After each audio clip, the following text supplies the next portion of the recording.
My 10-year-old daughter was sitting on our front porch. She is in a wheelchair and loves watching the birds. She was smiling and enjoying the warm sun. Everything was peaceful and quiet. Then our neighbor Karen came marching up the driveway. She had her hands on her hips and looked furious. She started screaming that wheelchairs make the house look like a hospital, and she was tired of looking at it. My daughter's smile disappeared. She was scared. She whispered in a tiny voice, "I'm sorry, I will go inside." This made Karen even more angry. She walked right up to the porch and kicked the wheelchair with all her might. The chair tipped over, and my daughter fell hard onto the grass. She cried out in pain. She was shaking and sobbing. Tears ran down her face as she called out, "Daddy, please help me. It hurts." Karen stood at the top of the porch steps with a mean smile. She thought she was in charge. She had no idea that the man running out of the house was the fire department chief and her father. Before I tell you what happened next, tell me where you're watching from, and please hit subscribe for more stories where the good guys always win. My 10-year-old daughter was sitting on our front porch in her wheelchair. It was her favorite place in the world. From there, she could see the whole street without having to move much. She liked to watch the birds land on the power line across the road, hopping closer and closer to each other until they looked like little notes on a music sheet. Sometimes she counted them. Sometimes she just smiled and watched. That afternoon, she was smiling. The sun was warm but not too hot, the kind of warmth that feels gentle instead of heavy. A light breeze moved the leaves in the trees, and every so often, a bird would flutter down into the grass and then take off again. She rested her hands on her lap and leaned her head back slightly, enjoying the feeling of the sunlight on her face. Everything was peaceful. Inside the house, I could hear the faint sound of the television, but I wasn't really watching it. I liked knowing she was outside, safe, enjoying herself. I checked on her often, but I didn't hover. She deserved quiet moments just like anyone else. Nothing about that day felt wrong. Nothing felt dangerous. Then I heard footsteps. Not the casual kind. Not the kind that passed by and faded away. These were sharp, fast, purposeful. I glanced toward the window just as our neighbor Karen came into view. She wasn't walking down the sidewalk like everyone else. She had turned directly into our driveway, her steps heavy and aggressive. Her hands were planted firmly on her hips, elbows jutting out like she was ready for a fight.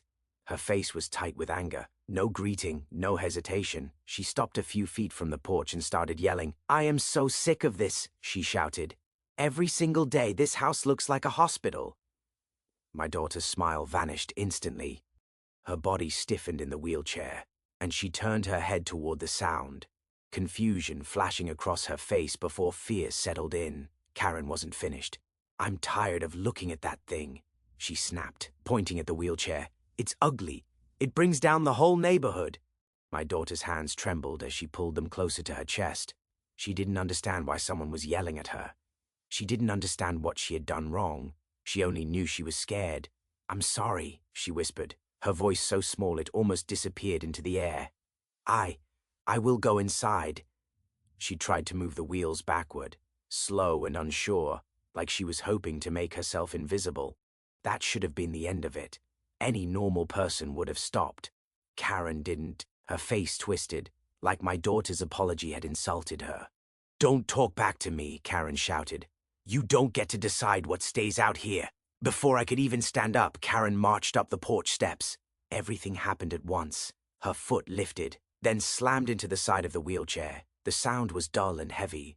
The chair tipped violently. My daughter screamed. She fell onto the grass below the porch, her body hitting the ground awkwardly, helplessly. The wheelchair clattered beside her. She cried out in pain, her voice sharp and broken.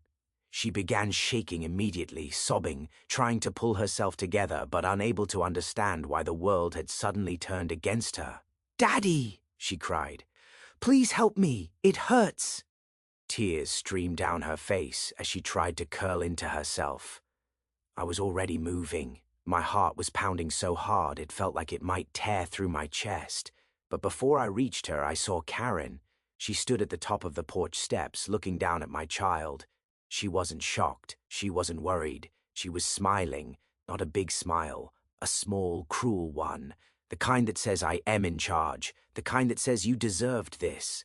She crossed her arms and looked satisfied, like she had just corrected a problem. She had no idea at all, because the man bursting through the front door, running full speed toward the porch, was the fire department chief, and nothing about her life was about to stay the same. I didn't remember standing up. One moment I was inside the house, my body frozen by confusion, and the next I was moving so fast, my feet barely felt the floor beneath them. My daughter's scream echoed in my head. Not just the sound, but the fear inside it. That sound rewrites something inside a parent. It bypasses thought and reason and goes straight to instinct. Every part of me was screaming the same thing: get to her. Now. I burst through the front door so hard it slammed against the wall. The sunlight outside felt blinding. And then I saw her. She was on the grass below the porch, twisted slightly on her side, her hands shaking as she tried to push herself up and couldn't. Her wheelchair lay tipped over nearby, one wheel still spinning slowly, like it hadn't realized yet that everything had gone wrong. Her face was red and wet with tears. She looked so small, so exposed. I ran to her and dropped to my knees, not caring about anything except getting between her and the world. "I'm here," I said immediately. "I've got you. Daddy's here." My voice sounded steady, but my hands weren't. They were shaking as I gently touched her shoulders, her arms, checking her. The best I could without hurting her more. She cried harder when she saw me. I fell, she sobbed. "It hurts." I was scared. "I know," I said softly. "I know. You're okay. You're safe now." I pulled her carefully against my chest, shielding her from everything else. Her body trembled violently, like she couldn't stop it even if she tried. Behind us, I heard Karen's voice again, sharp, cold, unbothered. "She shouldn't have been out here in the first place," Karen said. I told her to move. I felt something twist inside me. Slowly, I turned my head. Karen was still standing at the top of the porch steps, arms crossed, looking down at us like we were the inconvenience. "She's a child," I said, my voice low and tight. "You kicked her wheelchair." Karen shrugged. "She needs to learn. People can't be expected to look at that every day." For a moment, the world narrowed. I could hear my heartbeat in my ears. I could feel my jaw clench so hard it hurt. I stood up slowly, making sure my daughter was supported against the side of the porch. "You assaulted my child," I said. Karen rolled her eyes. "Oh, please, don't be dramatic. She fell." That was when I heard doors opening, footsteps, voices. Neighbors had come outside. Someone gasped, "Oh my God, is that little girl okay? What happened?" I turned back to my daughter, kneeling beside her again, putting my body between her and Karen. "You're doing great," I whispered. "Just breathe with me." She tried. Inhale, exhale, inhale. Her breathing slowly began to match mine. A neighbor rushed over with a blanket. Another stood frozen in disbelief, staring at Karen. "Did you really kick her?" someone demanded. Karen snapped back. "Mind your own business." That only made things worse. Phones came out. Someone said, "I'm calling the police." Karen's posture changed slightly at that. Not fear yet, but awareness. She straightened, smooth. Ed her clothes, tried to look composed. "I was enforcing standards," she said loudly, as if that explained everything. "This neighborhood has rules." My daughter looked up at me, her eyes wide. "Am I in trouble?" she whispered. My heart broke all over again. "No," I said firmly. "You're not in trouble. Not at all." She nodded weakly, pressing her face into my chest. Sirens began to sound in the distance. Karen heard them too. Her mouth tightened. "That's ridiculous," she muttered. "You people are overreacting." But the neighbors didn't back down. I saw the whole thing. She didn't do anything wrong. That woman kicked the chair. The sirens grew louder. Red and blue lights flashed at the end of the street. Police cruisers pulled up and stopped. 2 officers stepped out. Their expressions were calm, but alert. One of them approached us immediately. "Sir," he said gently, "is the child okay? She was kicked out of her wheelchair, I said. She fell hard. The officer's face changed. He crouched slightly to my daughter's level. Hi there, he said softly. I'm here to help. Can you tell me what happened? My daughter hesitated, then nodded. She kicked my chair, she said quietly. I was scared. The officer wrote that down. Another officer spoke to the neighbors. Hands pointed toward Karen. She did it. We saw her. She kicked it. Karen opened her mouth to protest. The officer held up a hand. Ma'am, please stay where you are. She froze. Her confidence finally cracked. This is insane, she said. I didn't touch her. The officer looked at the tipped wheelchair, at the witnesses, at my daughter shaking in my arms. You don't need to touch someone to endanger them, he said calmly. Karen went silent. Radios crackled. One of the officers spoke quietly into his. Then he looked up at me. Sir, he said respectfully, is anyone else in the household in emergency serve? ISIS? I took a breath. Yes, I said. I am. Recognition flickered across his face. He nodded once. The atmosphere shifted. Karen noticed it immediately. You didn't say, she began. I didn't need to, I replied. Another vehicle pulled up. Not a police car. A fire department SUV. The door opened, and a man stepped out in uniform. He took one look at the scene, at my daughter, at Karen, and everything changed. The street no longer felt quiet. It felt crowded, heavy with eyes, voices, and tension that hadn't been there minutes earlier. Neighbors stood in clusters now. Some had come out onto their lawns, others hovered at the edges of their driveways, drawn by the sound of shouting, crying, and sirens. A few stood frozen, unsure what to do with what they had just seen, but no one looked away. I stayed on the ground with my daughter, one arm wrapped protectively around her shoulders. She leaned into me, still shaking, her breaths short and uneven. Every so often she flinched, like she was bracing for something else to go wrong. You're okay, I whispered again, even though I wasn't sure she believed it yet. You're safe. The police officers moved carefully, deliberately. One stayed near us, speaking softly to my daughter, keeping his voice calm and slow. The other walked a few steps away, addressing the small crowd that had gathered. Did anyone see what happened? He asked. There was a brief pause. Then hands went up. I did, a man said from across the street. She kicked the wheelchair. Hard. I saw it too, another neighbor added quickly. The little girl was just sitting there. She wasn't bothering anyone. A woman near the sidewalk shook her head, her voice tight with disbelief. She screamed at her first. The child tried to apologize. Each statement landed like a stone. Karen stood rigid at the top of the porch steps, her arms still crossed, but now her jaw was clenched so tightly I could see the muscles jumping beneath her skin. That's not what happened, she snapped. You're all twisting it. The officer turned to her. Ma'am, he said evenly, you'll have a chance to speak. Please let the witnesses finish. Karen scoffed but stayed silent, for the moment. My daughter lifted her head slightly, listening. Daddy, she whispered. Are they mad at me? No, I said immediately. They're helping. She nodded, though uncertainty still clouded her eyes. The officer crouched again, lowering himself to her level. You're doing really well, he said gently. Can you tell me what you remember? My daughter swallowed hard. She was yelling, she said quietly. I didn't know why. I said sorry. Her voice wavered. Then my chair moved. I fell. The officer didn't interrupt. He didn't rush her. He waited. That must have been really scary, he said. She nodded. I thought I was in trouble. Something in his expression changed at that. He wrote a few more notes, then stood. Behind him, the second officer was still gathering statements. She didn't trip, a neighbor insisted. That chair doesn't tip on its own. Another added. She kicked it sideways. I heard the sound. Phones were raised now, not pointed aggressively, but steadily. People weren't trying to cause trouble. They were documenting, making sure there was a record, making sure this couldn't be brushed aside. Karen noticed. Put those away, she yelled. You can't film me. A few people lowered their phones, but others didn't. The officer turned sharply. Ma'am, he said firmly, calm down. This is harassment, Karen protested. All of you are ganging up on me. No one responded. Silence can be louder than shouting. The officer returned his attention to us.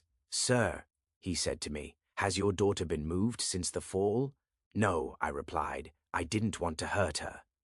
That was the right call, he said. He glanced at the wheelchair, still tipped on its side. Is this her primary mobility device? Yes.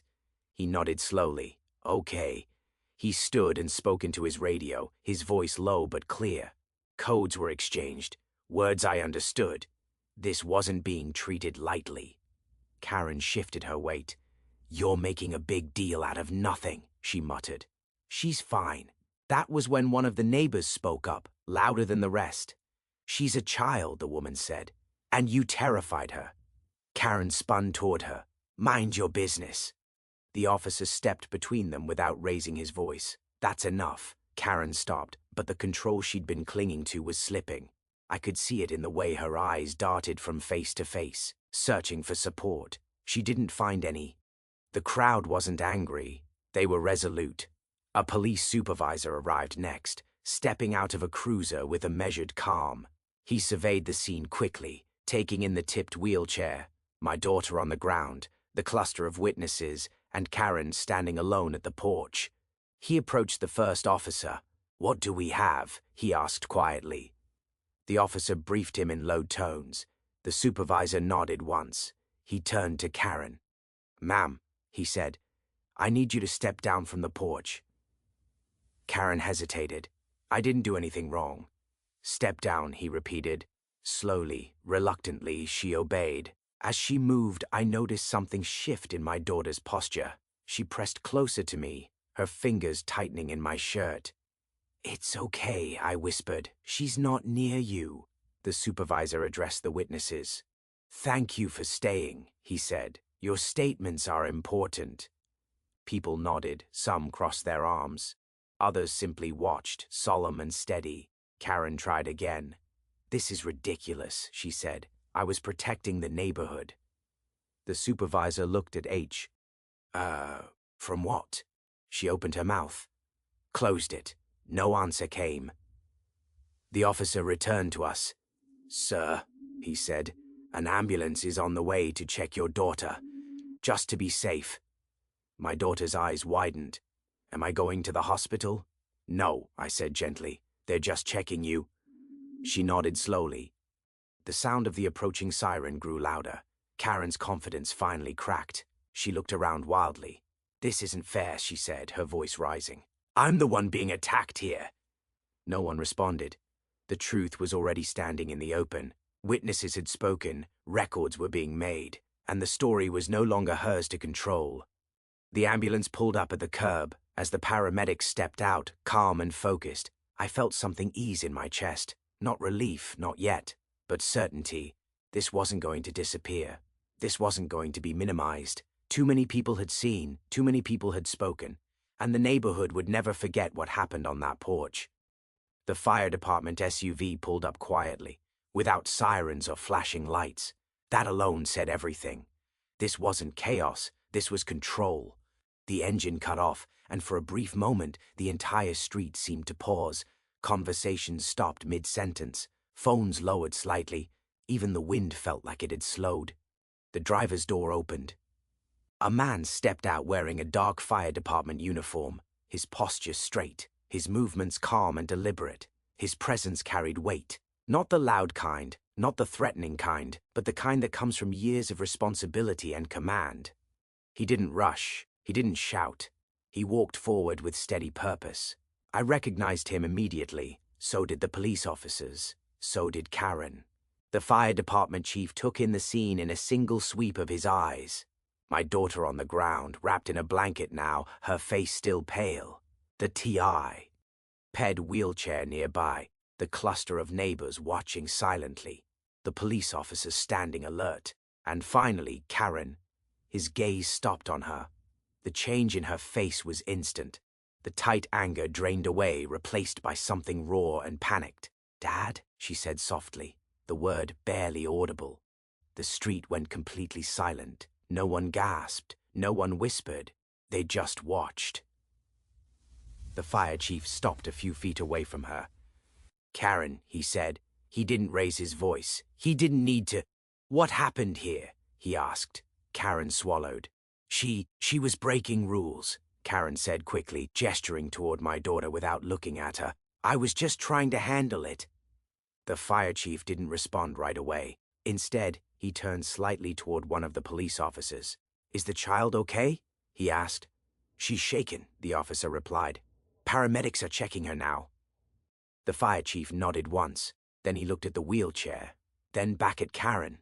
"Did you touch it?" he asked. Karen hesitated. I nudged it," she said. "She overreacted." The officer spoke calmly.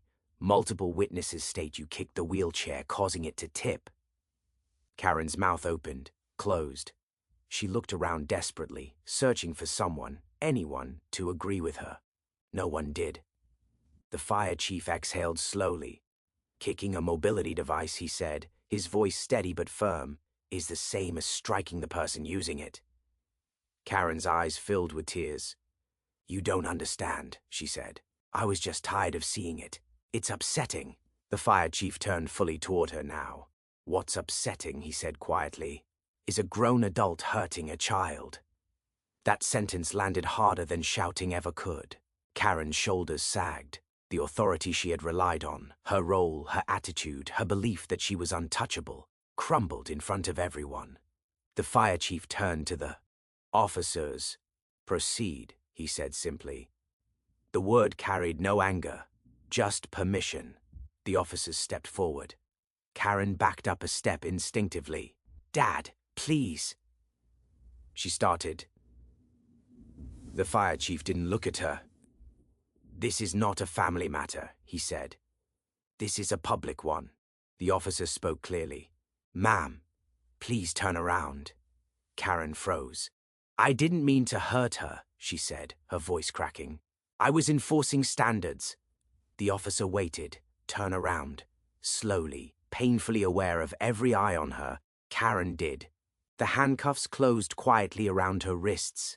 The sound wasn't loud. It wasn't dramatic. But it was final. A neighbor let out a breath they'd been holding. Another shook their head. My daughter watched from where she sat, her fingers wrapped tightly around my sleeve. "Daddy," she whispered. "Why is she crying?" I crouched down so we were eye level. "Because she made a bad choice," I said gently, "and now she has to face it." My daughter nodded slowly, trying to understand. The fire chief finally approached us. He stopped a respectful distance away. "I'm very sorry," he said, his voice softer now. "This should never have happened." I nodded. He looked at my daughter.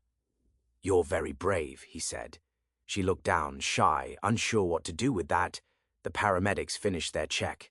"She'll be sore," one said, "but she'll recover." I felt tension leave my shoulders for the first time since the scream. The fire chief turned back toward Karen as she was guided toward the police car. He didn't say goodbye. He didn't argue. He simply watched. Karen looked back once, her face pale and streaked with tears. No one waved. No one spoke. The car door closed. As the patrol car pulled away, the street felt different. Lighter. Not because something dramatic had happened, but because something clear had. The uniform hadn't come to protect power. It had come to protect a child. And everyone there understood that. The patrol car didn't speed away. It pulled out slowly, deliberately, as if the moment deserved to be witnessed rather than rushed past.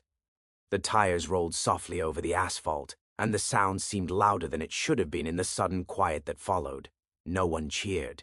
No one clapped. That wasn't the kind of moment this was. People stood still, watching until the car turned the corner and disappeared from view. Only then did the street begin to breathe again. The police officers remained, their presence calm and professional. One spoke quietly into his radio, confirming details. Another thanked the neighbors who had stayed to give statements, reminding them that their accounts mattered. They did. I stayed beside my daughter while the paramedics finished checking her. She sat upright now, wrapped in a blanket, her posture still tense but no longer collapsing inward on itself. Her breathing had slowed. Her eyes followed everything carefully, like she was trying to understand how the world had changed so suddenly. "And why? You did really well," one of the paramedics said gently as he packed up his kit. She nodded, not quite meeting his eyes. "Will she be okay?" he asked me. "Yes," I said. "She will." The officer returned to us once more. "We're going to file a full report," he said. "Given the witnesses and statements, this will be treated seriously." I nodded. "Thank you," I said, "for listening." He met my eyes. "That's our job," he replied. "And you did the right thing." As the emergency vehicles prepared to leave, neighbors began drifting closer, not crowding, not intruding, just offering quiet support. One woman knelt briefly beside my daughter. "I'm so sorry that happened to you," she said softly. "You didn't deserve that." My daughter nodded again, still processing. Another neighbor spoke to me quietly. "If you need anything, meals, rides, help, please let us know." I thanked them, my voice tight with emotion I hadn't yet allowed myself to feel. Eventually, the street returned to something resembling normal. Doors closed. People went back inside.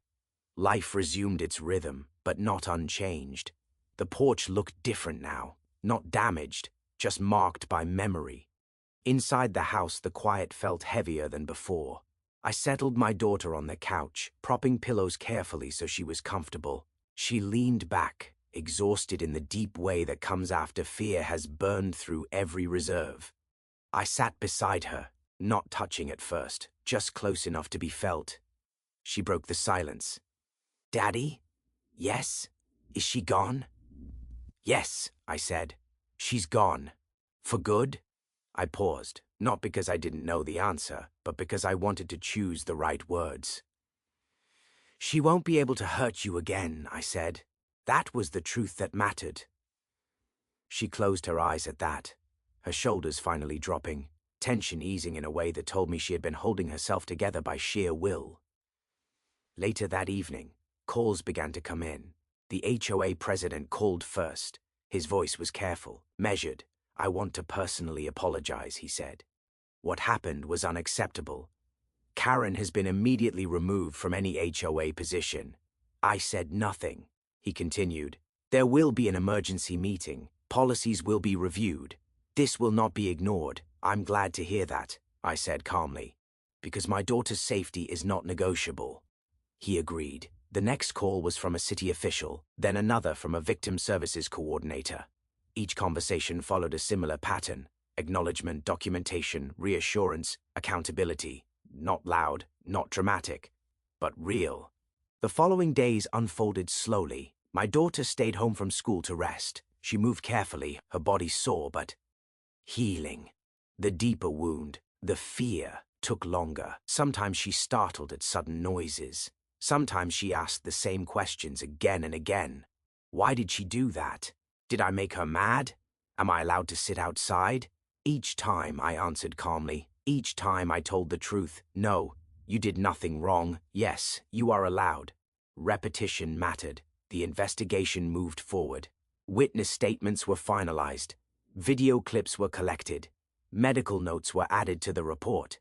The language was precise, formal, unmistakable. Words like assault, words like endangerment, words that carried weight. Karen's name appeared in places she never expected it to. Not as an authority, not as someone in charge, but as someone who had crossed a line. The fire chief did not call again. He didn't need to. His actions had already spoken. The neighborhood changed subtly after that. People waved more, slowed down, checked in.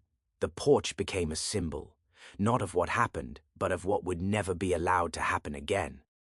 One afternoon, weeks later, my daughter asked to sit outside, just for a few minutes. I wheeled her out myself and positioned her carefully in the same spot she used to love. The birds were there again. She watched them quietly. Nothing happened. No yelling, no footsteps, no fear. After a while, she smiled, a small one, but real. "Daddy?" She said, "Yes, I think I feel okay now." I sat beside her, the porch warm beneath us. "I'm glad," I said. And in that moment, I understood something fully. Consequences aren't about punishment. They're about restoring balance, about making sure harm is acknowledged, addressed, and prevented from happening again, about making sure a child can sit in the sun and watch birds. Without fear, the house felt different after everything stopped. Not quieter, just gentler, like it knew something fragile had happened and was trying odd to disturb it. The lights were low. The curtains were half drawn, letting in the soft glow of the evening sky. Outside, the street looked the same as it always had. Cars passed occasionally. A neighbor watered their lawn. Somewhere, a radio played faintly. Inside, my daughter rested on the couch. She was wrapped in her favorite blanket, the one she liked because it was heavy enough to feel grounding. Her wheelchair was parked nearby, upright again, cleaned and checked, no longer lying helplessly on its side. I sat beside her, close but not crowding her. I had learned over the years that comfort didn't always mean touch. Sometimes it meant presence, just being there. Her breathing was slow now, even safe. For a long time, neither of us spoke. The events of the day still lingered in the air, like dust after something heavy has fallen. Not sharp anymore, but not fully settled either. Finally, she broke the silence. "Daddy, yes, is it over?" The question wasn't simple. It wasn't about the police, or the neighbor, or the porch. It was about fear. "Yes," I said without hesitation, "it's over." She turned her head slightly, looking at me from beneath the blanket. "She can't come back." "No," I said firmly. "She can't hurt you, ever." Her shoulders relaxed just a little. That was how I knew the words mattered. She stared at the ceiling for a bit, then asked quietly, "Did I do something wrong?" The question landed hard. "No," I said immediately. "You didn't do anything wrong. Not even a little." "She was angry," my daughter said. "Yes," I replied. "But that was about her, not you." She thought about that for a long time. Sometimes kids don't need answers right away. They need space to let truth replace fear. Eventually, her eyes closed. She didn't fall asleep right away, but she rested, and that was enough. That night, I didn't sleep much. Every time I closed my eyes, I replayed the moment on the porch, the sound of the chair tipping, her cry, the look on her face. But I also replayed what came after, the way people stepped forward, the way authority did its job, the way harm was stopped. By morning, the weight in my chest had eased. Sunlight filled the living room again. Birds returned to the trees. My daughter woke slowly, blinking against the light. "Morning," I said softly. "Morning," she replied. She tested her arms, her shoulders, moving carefully. She winced a little, but she didn't panic. "I'm sore," she said. "I know," I replied. "We'll take it easy." We ate breakfast together, unhurried. She didn't eat much, but she stayed at the table, and that felt like progress. Later that morning, the doorbell rang. I answered it cautiously. It was the HOA president. He didn't step inside. He didn't smile. He just spoke clearly. "I wanted to let you know," he said, "that Karen has been permanently removed from any role in the association. There will be no appeal." I nodded. "Additionally," he continued, "new accessibility guidelines are being adopted immediately. What happened will not be repeated." "Thank you," I said. When I closed the door, my daughter looked up at me. "Who was that?" "Someone making sure things change," I said. She nodded, accepting that. The days that followed were slow, and intentionally so. No rushing back to normal, no pretending nothing happened. Healing doesn't work that way. Some days she asked the same questions again. Why was she mad? Did people think I was bad? Am I allowed outside? Every time I answered the same way. Because repetition builds safety. A week later, she surprised me. "Daddy," she said, holding onto the arm of her wheelchair. "Yes? I want to sit on the porch." I didn't hesitate, but I also didn't rush. "Okay," I said. "We can try." I wheeled her outside carefully. The porch looked exactly the same. That mattered. The sun was warm again. The air smelled like grass and distant flowers. Birds hopped along the power line, just like before. She sat quietly at first. Her hands rested in her lap. Her shoulders were tense. Nothing happened. No shouting, no footsteps, no fear. After a few minutes, she let out a slow breath. "They're still there," she said, watching the birds. "Yes," I replied. They are. She stayed for 10 minutes, then 20. When she finally asked to go back inside, she smiled. Not a big one, but a real one. That night, she slept through without waking. So did I. Weeks passed. The story stopped being the first thing people thought about when they saw our house. And that was good. One afternoon, she asked a new question. "Daddy, can I sit out there by myself someday?" I smiled gently. "Yes," I said. "When you're ready." She nodded, satisfied. Because this wasn't about courage. It was about trust. Trust in the world again. Trust that adults would protect her. Trust that power wouldn't be used against her. And one day, without announcement or fanfare, I watched from the window as she sat on the porch alone, sunlight on her face, watching birds, calm, safe, free. And I understood something deeply then. Safety isn't loud. Healing isn't dramatic. Justice doesn't always shout. Sometimes it's just a child sitting in the sun again, unafraid, and that is everything.